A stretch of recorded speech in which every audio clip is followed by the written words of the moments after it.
दैत्यराज कालनेमी की कन्या वृंदा का विवाह जालंधर से हुआ। जालंधर महाराक्षस था। अपनी सत्ता के मद में चूर उसने माता लक्ष्मी को पाने की कामना से युद्ध किया, परंतु समुद्र से उत्पन्न होने के कारण माता लक्ष्मी ने उसे अपने भाई के रूप में स्वीकार किया। वहाँ से पराजित होकर वह देवी पार्वती को पाने की लालसा से कैलाश पर्वत पर गया। भगवान देवादिदेव शिव का ही रूप धरकर माता पार्वती के समीप गया, परंतु माँ ने अपने योग बल से उसे तुरंत पहचान लिया और वहाँ से अंतर ध्यान हो गई। देवी पार्वती ने क्रोध होकर सारा वृतांत भगवान विष्णु को सुनाया। जालंधर की पत्नी वृंदा अत्यंत पतिव्रता स्त्री थी। उसी के पतिव्रता धर्म की शक्ति से जालंधर न तो मारा जाता था और न ही पराजित होता था। इसलिए जालंधर का नाश करने के लिए वृंदा के पतिव्रता धर्म को भंग करना बहुत आवश्यक था। इसी कारण से भगवान विष्णु ने जालंधर का वेश धारण कर वन में जा पहुँचे, जहाँ वृंदा अकेली भ्रमण कर रही थी। भगवान के साथ दो मायावी राक्षस भी थे, जिन्हें देखकर वृंदा भयभीत हो गई। ऋषि ने वृंदा के सामने पल में दोनों को भस्म कर दिया।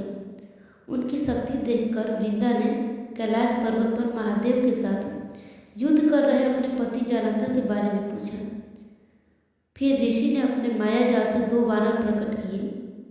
एक वानर के हाथ में जालंधर का सिर था और दूसरे हाथ में धड़। अपने पति की यह दशा देखकर वृंदा मूर्छित होकर गिर पड़ी।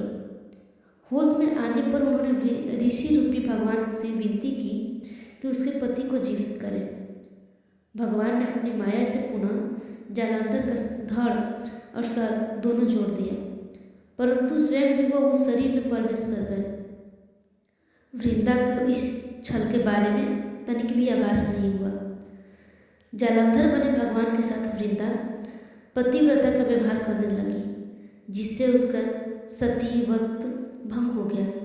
ऐसे होते ही वृंदा का पति जालंधर युद्ध में हारा गया और इस सारी लीला का जब वृंदा को पता चला तो उसने क्रोध होकर भगवान विष्णु को हृदयहीन शिला होने का श्राप दे दिया। अपने भक्तों के श्राप को भगवान विष्णु ने स्वीकार किया और शालिग्राम पत्थर बन गए। सृष्टि में संतुलन बनाने की स्थिति हो गई। यह देखकर सभी देवताओं ने वृंदा से प्रार्थना की कि वो भगवान विष्णु से श्राप को मुक्त कर दे। वृंदा ने भगवान विष्णु को श्राप को मुक्त कर और स्वयं आत्मदाह कर लिया। जब वृंदा भस्म हुई तो वहाँ तुलसी का पौधा उगा। भगवान विष्णु ने वृंदा से कहा, हे वृंदा, तुम अपने सतीत्व के कारण मुझे लक्ष्मी से भी अधिक प्रिय हो गई हो। अब तुम तुलसी के रूप में सदा मेरे साथ रहोगी। तब से हर साल कार्तिक महीने के देव उठावनी एकादशी का दिन तुलसी विवाह के रूप में मनाया जाता है।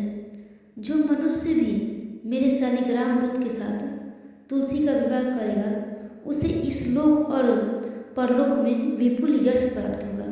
तब से यह विवाह तुलसी विवाह के रूप में मनाया जाता है।